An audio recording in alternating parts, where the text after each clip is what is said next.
अस्सलाम वालेकुम नाज़रीन, साउथ टुडे में हम आपको मिलवाने जा रहे हैं एक ऐसी सहाफ़ी खातून से जिनका ताल्लुक़ खैबर पख्तूनख्वा से है। ऐमन शेख साहिबा हमारे साथ हैं। ये जर्नलिज़म में कैसे आई, उस सोसाइटी को कैसे फ़ेस किया, लोगों की एक सोच है उसको कैसे बदला, ये जो सफ़र था जर्नलिज़म का। KPK में हमने देखा नहीं कोई सहाफ़ी खातून ऐसे व्लॉगिंग भी करती हों, और ये आपने कैसे स्टेप लिया और कैसे फ़ेस किया? मुश्किल तो होती है हर आप जो भी जॉब करते हैं, जो भी काम करते हैं, आपको मुश्किल पेश आती है।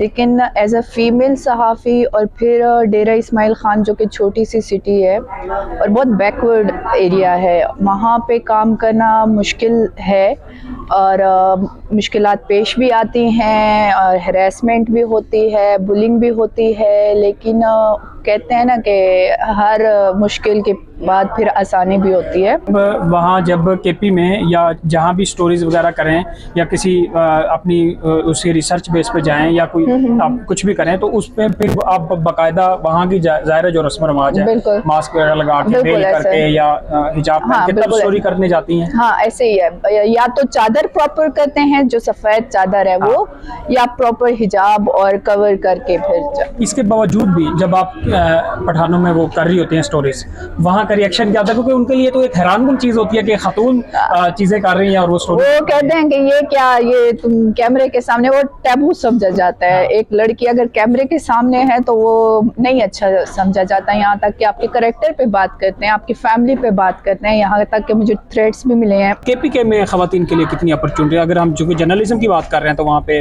डेरा इस्माइल ख़ान में तो ऐसे कुछ नहीं मैंने अभी तक देखा, बट KPK में हो रहा है। में पेशावर हाँ, में जैसे वहाँ पे अब फीमेल्स आ रही हैं, काम कर रही हैं, और काफ़ी जो फीमेल्स हैं जो बड़े अच्छे काम कर रही हैं और मर्दों के मतलब बराबर काम कर रही हैं।